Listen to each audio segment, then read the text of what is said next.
The past 14 years, Mae has been researching and uncovering facts and evidence from between the lines of the news and placing them in a more thorough perspective of how conspiracy, political assassination, and abuses of power affect us all.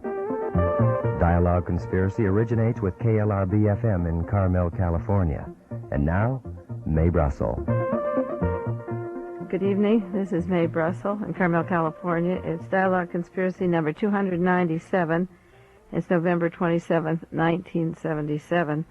I want to talk a little bit more this week on terrorism, not only in the Middle East, but how it affects us at home in the United States and the use of terrorism for control of our institutions here in the United States. Last week on Dialogue Conspiracy, I had Lydia Blades with me. She's a fine student of history, and we did an analysis. It was mostly her interpretation, but it was interesting to me what was taking place with the meeting of Prime Minister Begin in Israel and Egyptian President Anwar Sadat. The overt purpose, of course, of their meeting was allegedly to ask Israel to pull back their occupation of the Egyptian territory, the Sinai Desert, and to reconcile and recognize the Palestinians. That was the overt purpose of the meeting. Of course, if you followed the news after listening to Dialogue Conspiracy last week and read some of the articles coming out, you wonder why there's so much concern in the Arab world if this really was the purpose of the meeting, as stated. I doubt if it was because of the pressure of the CIA and Iran in the Middle East. There were follow-ups in the news after our program on Dialogue Conspiracy. There was a wire service, AP wire service the next day from Beirut, Lebanon, that stated that Anwar Sadat is now the declared enemy of the leftist Arab world. They said this defection from the Arab banks is treason. Dr. George Habash, head of the Popular Front for the Liberation of Palestine, vowed to sabotage Sadat's agreements, which is interesting because Habash has been linked to the CIA, and I'll go further into that, and I've mentioned his name before. And it seems that Anwar Sadat can be set up possibly for assassination teams or to trigger off a war in the Middle East, similar to World War I when Archduke Franz Ferdinand was shot. It seems that he's being set up, and they are making overt threats to kill Anwar Sadat at this time. Moscow had a news service, a wire story, calling Anwar Sadat's trip an unforgivable sin before history. These were 44 Egyptian students in Moscow. Another article said that Syria has started to form a new hardline front. Then I read the Libyan strongman, Mr. Gaddafi, flew to Damascus and pledged unlimited support for Syria, financially and otherwise, because of the meeting of Anwar Sadat with Mr. Begin. So that goes along the lines that we were talking about last Sunday night, because why would Syria be threatened if the Israelis were going to pull back from Sinai and recognize the PLO? Why would there be immediate need for support for Syria? The Washington Post had an article, in quotes, "The visit of Sadat to Israel brought back the atmosphere reminiscent of bitter feuds that split Syria and Egypt during the Lebanese Civil War." The Washington Post also said that the Syrian newspapers were ordered not to print any pictures with Sadat and Mr. Begin. And Sadat, actually, when he went to Syria, brought his own food and his own cook for fear that if he went to Syria that he'd be poisoned, and he prepared his own food. He has been getting death threats. Anwar Sadat's answer to why he went to Israel directly without consulting any other of the Arab countries was that it was based upon his recent trip to Iran, which is a total CIA country, and to Romania and Saudi Arabia. The Washington Post had another article that the Arab hardliners are now likely to harbor suspicions that the U.S.-Saudi Arabian plot is with Israel at the expense of Syria and at the expense of the Palestinian organizations. And Jimmy Carter is claiming credit for the Sadat policy. So Anwar Sadat seems to be a tool of the American government and the CIA. And after going to Iran and getting instructions, he made the decision, evidently, that he would take this policy, whatever it is they're going to do in the Middle East. He's taking orders, and the various countries around him are very angry. And if you continue reading what's coming out of Lebanon and Syria and Iraq, you'll get a picture that substantiates a lot of the things that we were saying last week. There's a cartoon in the New York Times, a critical view it's called, of Ansar Sadat, and it's a poster on the streets of Lebanon, and it has Sadat wearing a Moshe Dayan eye patch and an Uncle Sam hat, and above it in Arabic they have the word shalom, which is a Hebrew word for peace. So he's decorated with the American hat and the Israeli eye patch, and is causing a lot of consternation to people over there about whatever the balance of power is. He's making deals, evidently, that are under the table that don't have the express purpose that he stated he went over for, because those purposes were really very simple if that's what he went for, and hardly anybody could object to peace in the Middle East if that's what it was really about. But this aura of peace could be shattered just like the way that Southeast Asia broke apart, and the Middle East is a powder keg, a possibility of war and intrigue, and it will continue that way. On November the 6th, 3 weeks ago, on Dialogue Conspiracy number 293, for those of you that collect the tapes and have them, I talked about the assassination of Martin Luther King and a witness to a conversation of that assassination, a gentleman by the name of Robert Byron Watson, who lives in Marietta, Georgia, who claims that he was at the Magellan Galleries that were a center, or are a center in Georgia for gold and silver smuggling, and also for narcotics and heroin traffic, that goes to pay some very conservative, righteous men in our Congress in a skimming money outfit, I guess similar to the Korean CIA payment of congressmen. I got a letter from Robert Watson this week. He was moved from Tennessee, from the prison cell, to a solitary confinement in Oklahoma, and he asked me to mention on Dialogue Conspiracy and in letters to public officials this week that he is being literally threatened. His life is not safe, and they have him in solitary, but they have him in the most strict, archaic, miserable federal prison. He was in on some heroin that was planted on him, and his time will be out. He'll be out on parole soon if he's lucky or stays alive, but they put him in a terrible prison with the most hardened criminals, and he's afraid for his life. So if any of you are interested, you could write to your congressman about Robert Byron Watson, or call me or write to me for more information. What I said on the program at that time was that he had mentioned a Dr. Anthony Malek, M-A-L-E-K, who was a double agent who worked in Chile for the CIA and was there when Salvador Allende was killed, who also worked with what are supposed to be the left groups, but which are the extreme right-wing groups funded by the CIA. And he listed the Black September, the Palestine Liberation Organization, and the Popular Front for the Liberation of Palestine. Watson also mentioned Dr. Fred Habash, who worked with Mr. Malek of the CIA. Habash also was in Chile, director for the San Diego office for the Palestinian organizations. And Dr. Fred Habash is the brother of Dr. George Habash, whose name has been linked to that airplane that was hijacked, and with the subsequent death that followed, the Lufthansa airplane that was hijacked October the 13th, 1977. Dr. George Habash's name came in because the people that hijacked this Lufthansa airline were linked to his organizations. The Los Angeles Herald-Examiner said that the message received here said that the dead hijackers belonged to the Popular Front for the Liberation of Palestine, headed by Dr. George Habash. This front group has had several spectacular hijackings in the late 60s and in the 70s. And here is the important point about what I call terrorism on the right and the consequences of terrorism on the right. The Beirut newspaper said that they never heard of the PFLP, that group that had the Lufthansa airplane. Here's a man that is funding a group of people, or allegedly funding them, and the plane goes down, and these 3 people were murdered and called terrorists.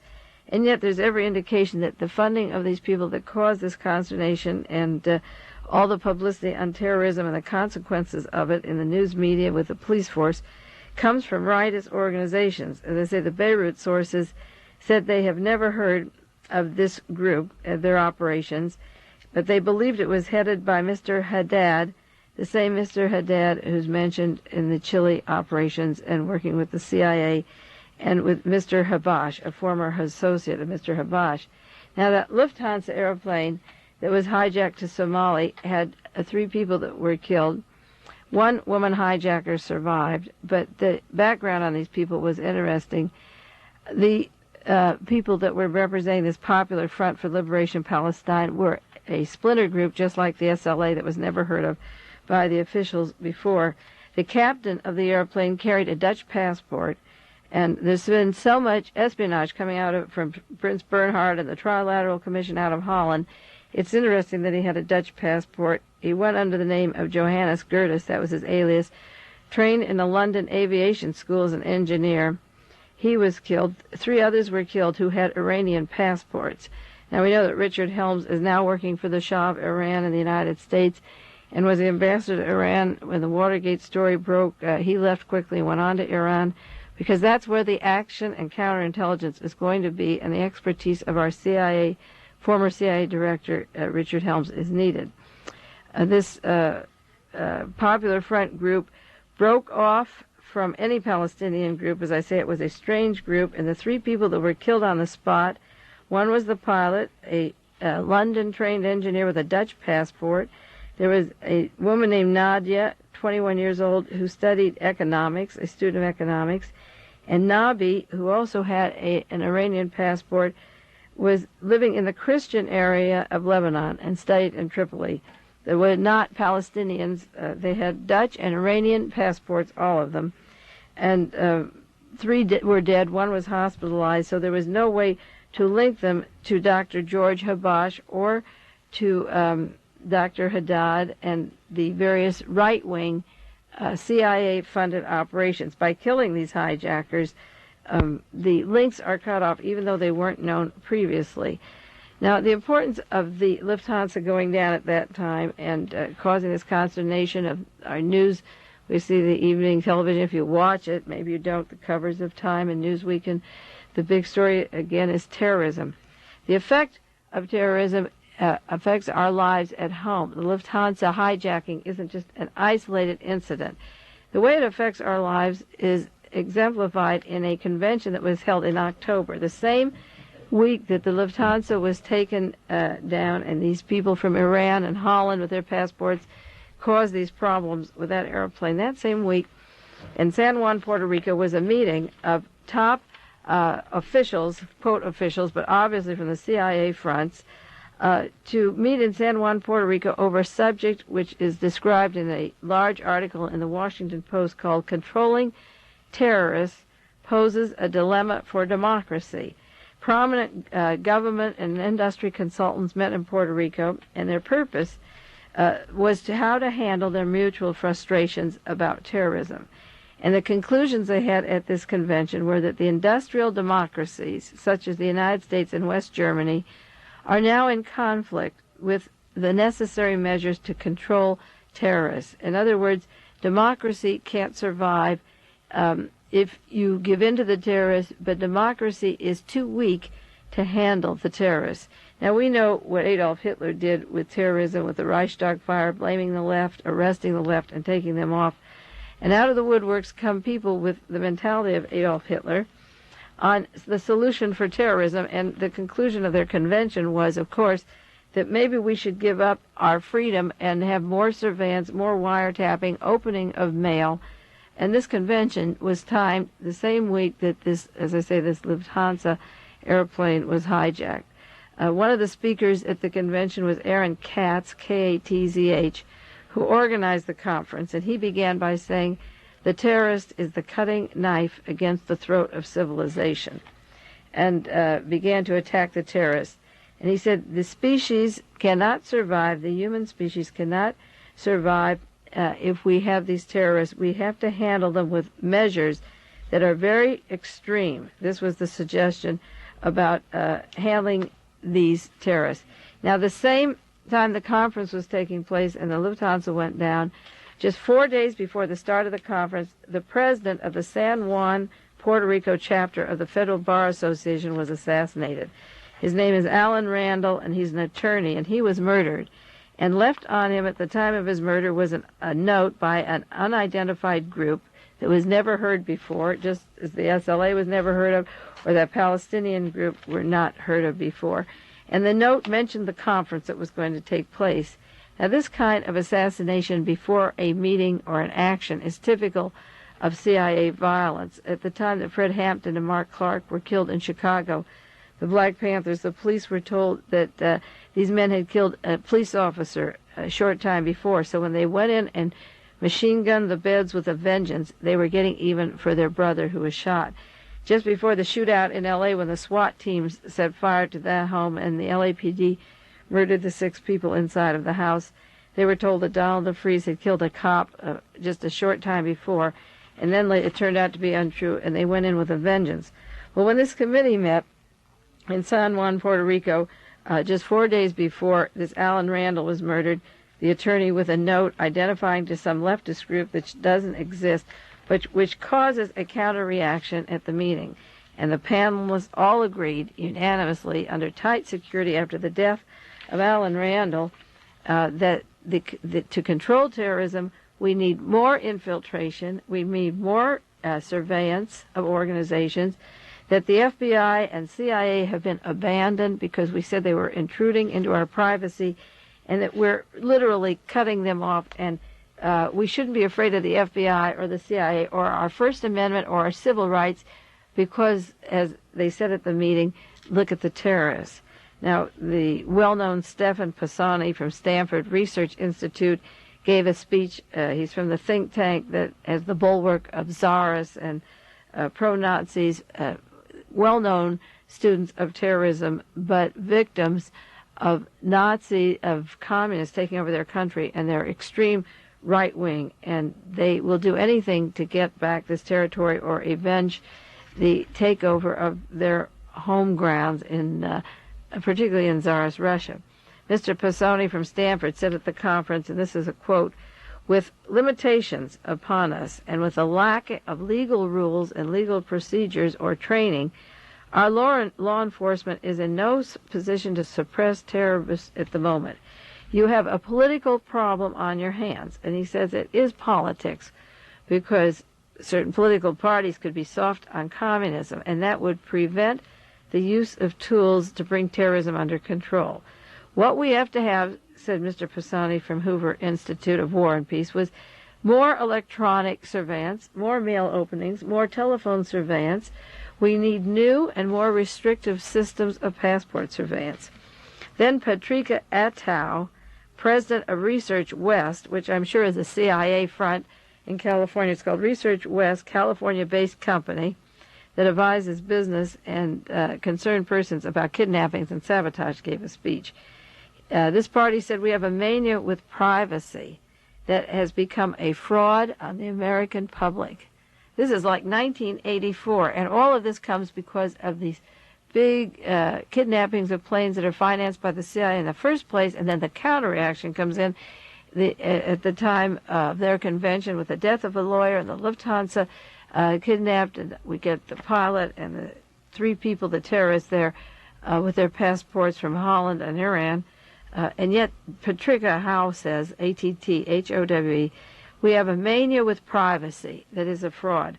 What the government is saying, what the United States government is saying, we will keep you safe from the FBI and leave you open to attack from the weathermen.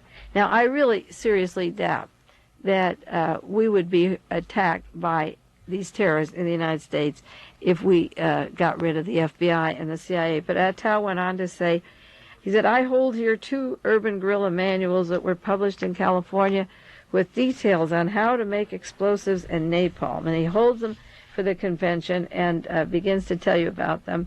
And then he goes into the SLA, of course, and the danger of these people from the radical groups being terrorists on our street, which just wasn't true and could be proved to be a CIA operation, the SLA. But he then brings in Patricia Sulchin and goes into the SLA members. Johan Alexander, the director for Institute of Studies of International Terrorism from New York State, spoke. And I don't know what nationality he is or what he cares about the American Constitution, but what he said, according to the Washington Post, is the First Amendment comes in for a beating at this meeting, that the terrorists are free to manipulate the media, but the democratic people, the so-called Democratic people, are being taken by media promotion of these terrorists, which again isn't true. The media cooperates with the CIA. And he blamed the media, the press, as leading and contributing to terrorism. Of the 10 leading contributors to terrorism, the press is one of them. He doesn't go into the actual causes of poverty or why people would become radicalized, but yet the terrorists that brought this meeting on are not actually terrorists, and they were killed on the spot, and their links were to fascist regimes and CIA money. They had a discussion about who is a terrorist without clearly defining it, but the consensus of the meeting was we have to strengthen, again, our surveillance. We need more surveillance.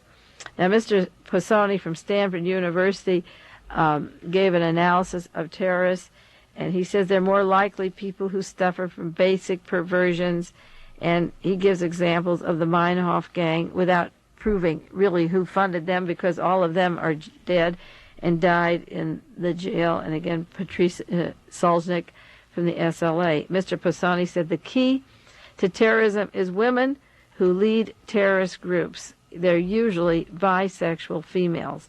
This is, again, a CIA profile hitting the women as being the violent ones. And he goes into sadomasochism is a crucial point among the terrorists. It's interesting that the CIA comes out with these profiles, psychological profiles on terrorism, and yet none of these terrorists live to go to trial or tell the truth, and the source of their funds is never provided, and yet the beat goes on, and these conventions give you an analysis of a terrorist profile, a terrorist background, and yet there's no proof that it's not funded by the CIA, and there's more proof that it is funded by the CIA with its links to the high-up military and the Pentagon. The professor from Stanford University talked about suicidal tendencies in terrorists. This is brought out because they're just killed on the spot. These people aren't suicidal. Donald DeFreeze wasn't suicidal, and neither was Nancy Ling Perry or Angela Atwood. The autopsy report showed that in the case of the SLA, they were shot at close range. And in fact, there was a report that Donald Gray, the nephew of Patrick Gray of the FBI, shot them in the back of the house so that they couldn't escape. Remember when the SWAT teams killed the SLA in Los Angeles, they said that these people were very suicidal and wanted to die, and yet the bodies of the several females were just about outside the house. They came out from the back door and were shot down, and Donald DeFreeze was shot in the head, and Nancy Ling Perry in the spine in the back, and Angela Atwood between her eyes. I believe that was the way it was with those two. They were shot at close range. They weren't suicidal. They didn't shoot themselves at all. But the terrorists can be programmed to do this violence as an excuse to justify the illegal activities that the FBI and CIA were into at the time of Watergate. See, Watergate broke the story of domestic counterintelligence and the use of the CIA infiltrating, opening our mail, listening to our telephones, the National Security Agency, even the telegrams, a total invasion of privacy going into the opponents' offices in election year, following the candidates, bugging them, discrediting them. And the next episode after the 1972 elections was going to be terrorism in America. I wrote about that in my article, The SLA is the CIA. And if any of you don't have that article, you can write to me. If you send $1, I still have some of those, and I think if you read that article now, you would see what I meant when I wrote that in 1974. This is 3 years later, and I had one of the motives of causing this kind of domestic violence and kidnapping and fear was the excuse for the federal government to come in and the FBI and CIA and do that kind of wiretapping and opening of mail and taking over our private lives like 1984. If we get enough outside domestic terrorism, kidnapping of people and airplanes hijacked, and all of the alleged hijackers are murdered, and yet they have these mysterious passports and links to the CIA, what we get at home is the counter-reaction, the conventions, the experts that come out of the woodwork and analyze violence for us. And yet, all the evidence of these experts in the news media that I take, if I put together all the various newspapers, is evidence that it is coming from the intelligence community, just identical to the way that Hitler brought terror and blamed it on the left so that he could take total control of the government. I wanted to mention one other subject today for 2 minutes before our time is up. On the committee in Washington, to keep you up with that, the House Select Committee on Assassinations has been working along. They have a report coming out soon. Mark Lane was one of the original founders of this committee. I had no credence in it. I didn't trust first Mr. Schweiker, Senator Schweiker. I didn't trust Congressman Gonzalez. I didn't like the people back there who were handling it, and didn't have much confidence in them. I did talk to Robert Blakey, their head counsel. I don't trust him at all. He's from the Justice Department, and he's working with the Justice and the CIA.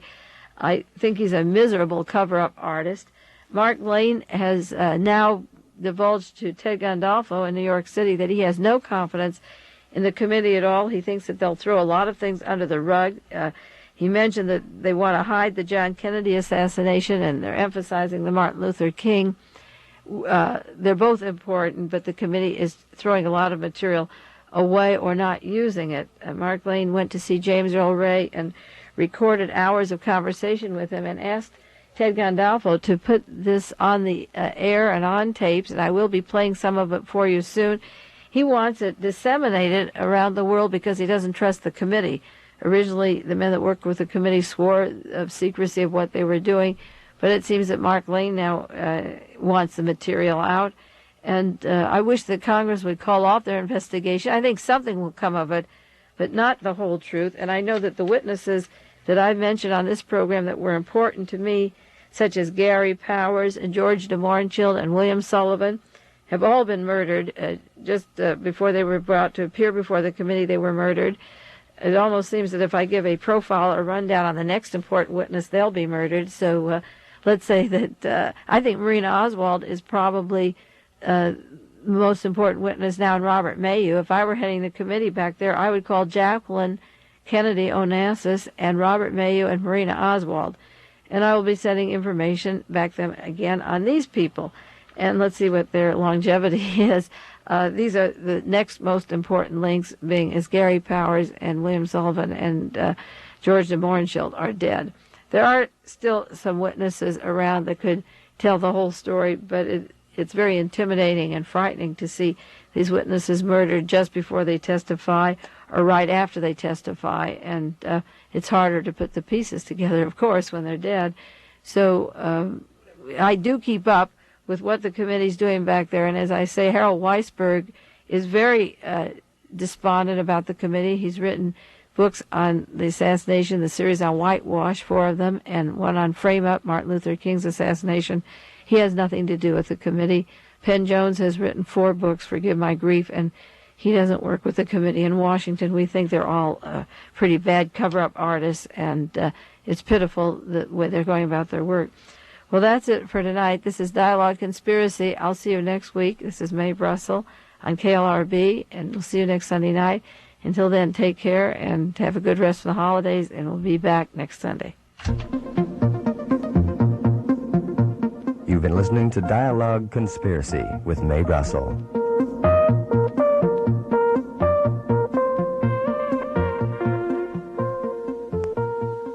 A few minutes on this tape were conversations I had with Terry Moore and Glenn Brewer about Howard Hughes.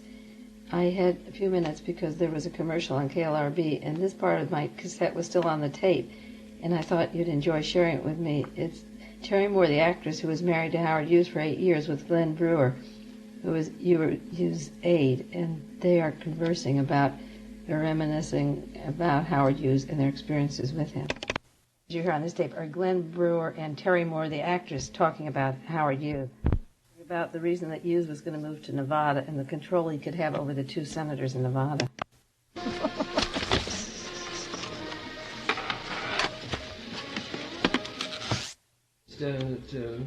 He was going to move the aircraft there. Yeah. He wanted to buy an airfield to have the big planes there. He said we were going to control the state, own 2 senators. Well, he did control the state. Yeah, but this is before he even moved there. He told me what we were going to do. Right. He could do things there that he couldn't possibly do in California. I don't He see loved how. going. He loved excitement. He liked going out every night. He liked going to shows every night. Yeah. He wasn't a stay-at-home. No. You know, Bob Slater said, now, what did you do? Did you sit around? I mean, did he wear a robe around the place? Did you sit home nights watching television? Well, he evidently watched television later. We never watched television. I mean, when he was finished with his work, we went out to dinner. We went out. I mean, if we didn't make love, the only time we stayed home was to make love, you know. But then we would go out and go to every night with Vegas. We'd go out to a different show. I mean, we'd take $20. When that was gone, remember, he'd get that was that. Then you quit gambling. We were only allowed to lose $20 between us, the two of us. But he wanted to be out every night, or go down to Goldwyn. We'd run motion pictures with He Carl. wasn't We'd cheap on money. He just knew that it wasn't wise. He Carry knew a that lot of money. He knew that wanted he had a mathematical mind. And he knew that it was better for the house. It was just stupidity. Oh, Whenever he gave me absolutely. money to get.